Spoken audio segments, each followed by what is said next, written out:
I know another big issue is development. It's a very attractive ward. There's a lot going on. That's right. How do you feel about having responsible, reasonable development in the area? You know, it's the only way to have development in such a desirable area as the 43rd Ward. You know, all the developers want to come to our area and develop. And, you know, you have to be reasonable about what you bring to the table in terms of development in our area. You know, we have to take a look at places that you can develop. But, you know, ridiculous ideas, you know, when we have looming developments that are coming up in the next few years, like Children's Memorial Hospital. We have one of the world's greatest children's hospitals. Literally, I mean that. Being in healthcare for so long, I have a tremendous amount of respect for Children's Memorial. It's literally one of the world's greatest children's hospitals, and it's leaving our beloved 43rd Ward. So what will we do in its absence? You have to go out into the community, you have to talk to everyone. You have to make sure everyone in that community has a voice. It's a quality of life issue for everyone in that neighborhood. So the redevelopment of Children's Memorial will affect everyone in that community. You've got to hear their voices. You've got to listen to what they want to have as a replacement. But you also have to have something that's going to be an economic driver, you know, for that community. Right now, there are many little shops and restaurants and things like that along Fullerton and Lincoln Avenue. We've got to have something that's going to go in as a replacement that's going to be an economic driver for the community, which is only going to benefit the entire ward and benefit the city of Chicago. So that has to be a reasonable development, a mixed-use program. So I'm looking forward to being the alderman who actually gets to bring those presentations to the community and you get their involvement, listen to those voices, and then build something that's going to be perfect for our community. I know something else on your platform was responsible hospitality. Correct. Can you tell us a little bit about that? Because Absolutely. I'm not too familiar with that Well, concept. here we have another, again, the 43rd Ward. We've got some tremendous entertainment districts. So you look at North Clark Street, lots of great restaurants, lots of great places to socialize. Along Armitage, we've got some. Lincoln Avenue, obviously, one of the biggest ones, and everybody, you know, it's a destination. People really like going to these places and having a great time, but they can't encroach on the citizens. You know, this entertainment, you know, having a great time, it cannot affect the quality of life of the people who live in those communities. So we've got to instill what we call responsible hospitality, and there's actually an association that does this nationwide. Oh, wow. Right, and we can work very closely with them. They've looked at, you know, entertainment districts all over the country. So they understand the problems, you know, late night revelry has to be contained. And that's the best benefit we can hope for in a community like ours, where, you know, it doesn't encroach and it doesn't affect the quality of life for the people who live in these communities. And, you know, you can do that by overseeing these nightclubs and, you know, making sure they don't get out of hand and making sure that if there are complaints about a certain place, that those complaints are investigated and those, you know, and they're watched, and I think you can do that. I've got a program that we're going to train front door staff. You know, you want to call them bouncers, we'll call them front door staff, we call them greeters, but we want to make sure that they know people coming in, they've identified these people and make sure that they can cut the problems off before they start, and more importantly, when people are leaving, if they're impaired, they need to be put in cabs, they need to be taken care of, and they don't, you know, we don't need these people walking out of our nightclubs and restaurants and bars and going in and reaping havoc in our communities and going down the side streets and causing trouble. So we've got to come up with a reasonable hospitality plan to make sure that, you know, we take care of not only our community, but it's important for these restaurants, nightclubs and bars as well. They're economic drivers. Right, that's what attracts people. You know, they're not second-class citizens. They're businesses, and they're important to our community. They're important to our city. So we've got to treat them as, you know, with great respect, and I think it's a mutual thing. If we treat the business owners with the respect they deserve, and the neighbors the respect that they obviously deserve, I think we'll have a win-win situation in the end. Right. Now, what distinguishes you from other candidates? Because I know it's since Vi Daly retired, it's kind of a lot of people are vying for the spot. In the last election, I used to say height. That was a distinguishing difference. But we've got. I think we have 12 candidates in our race. And I think there's a couple taller people, and there's some younger, good-looking people. So I can't be the young, good-looking Republican candidate anymore either. So, but seriously, one of the things that's distinguished me is I have a tremendous stake in this community, a tremendous stake in our neighborhood.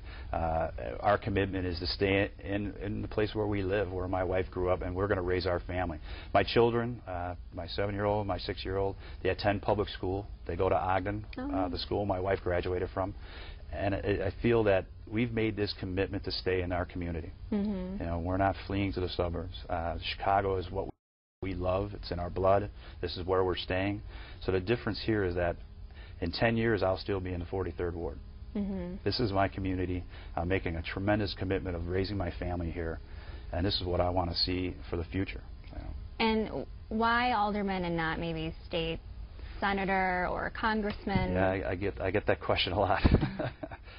Again, it comes right back to family. I've had a lot of offers to go to other healthcare institutions and for full-time work in the suburbs, out of state. Literally, I stay at Norwegian American Hospital because it's a California division. Right. I'm a 15-minute ride away from home. I get to go see my kids at school.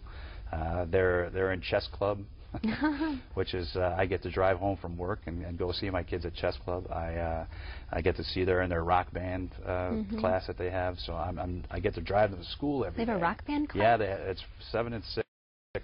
That's awesome. They're playing LaGrange, ZZ Top LaGrange. So it's pretty impressive. It was even funnier when I showed them a video of ZZ Top. They couldn't believe the beards.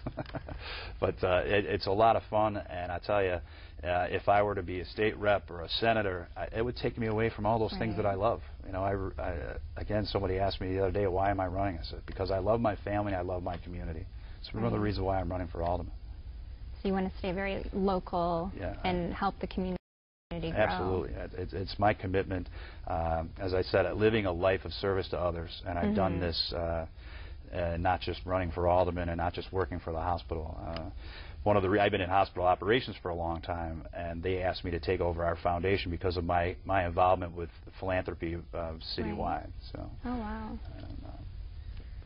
So, how do you feel that your work with the hospital informs your work as an alderman? Would you have to switch roles a little bit? Oh, absolutely.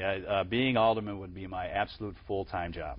I would have to give up a tremendous amount. I guess that's another thing that differentiates me from several other candidates. I love what I do at my hospital. I really love what I do, and I think I'm making a tremendous impact. Some of the things that I've done, I've actually had to go down to Springfield.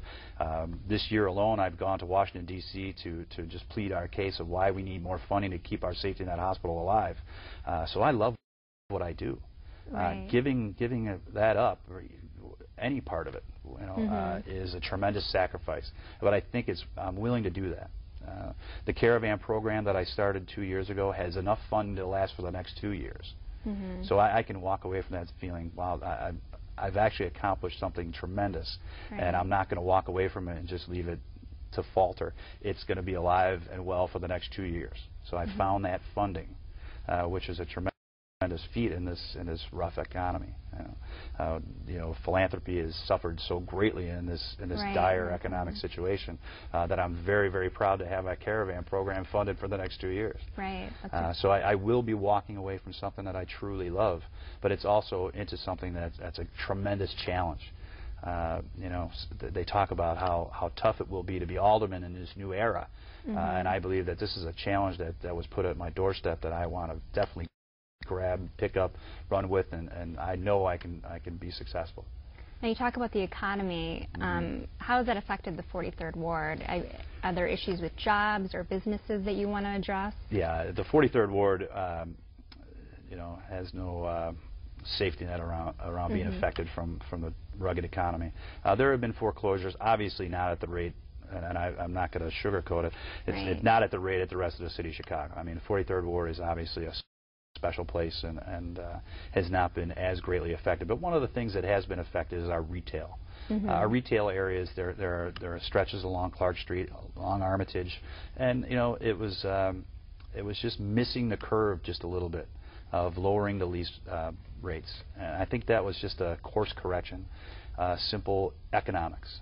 You know, some of the stores couldn't afford these higher lease rates, so they went to places like Andersonville or Wicker Park, and our landlords, we just missed that curve just by a small margin. And so we're expecting that to bounce right back. And I'll tell you, we found an empty storefront on Clark Street, and we put our office there. And I'll tell you, nothing stimulates the economy better than a campaign office. Exactly. Our pizza places and our supermarkets and our UPS store, they're all doing great. That's great. Well, one last question to wrap things up. Sure. If you were elected alderman tomorrow, what would be the first thing that you would do? First thing I would do is I'd go out to the community and thank you. Thank them all. Thank them all for putting their trust in me, and what I believe is they're going to see themselves and me and my platform and the things I want to accomplish. So the first thing absolutely I would do is go out and thank them for putting their trust in me.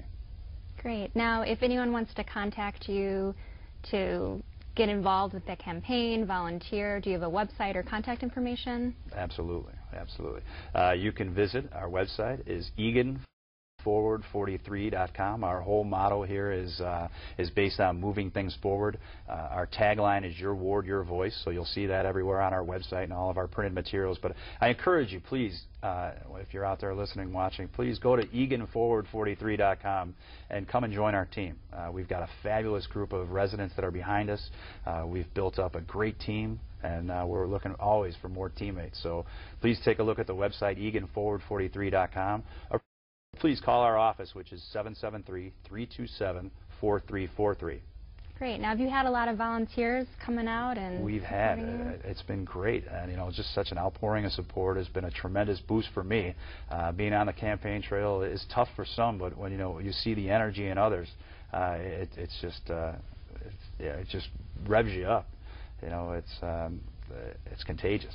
Right. And you said Jesse White endorsed you. Yeah, absolutely. So. Jesse White. We're so proud of the endorsement we received from Jesse White that it put us over the moon right away to have somebody who has got the highest percentage win in the state of Illinois history, to have somebody of that quality that come out this early. The petitions, the process isn't even over yet. Right. So there'll be a lot of people sitting on the sidelines, but when somebody of quality like Jesse White comes out and says, "Tim, I'm with you. I think you're the right person for this job," it means an incredible amount to me.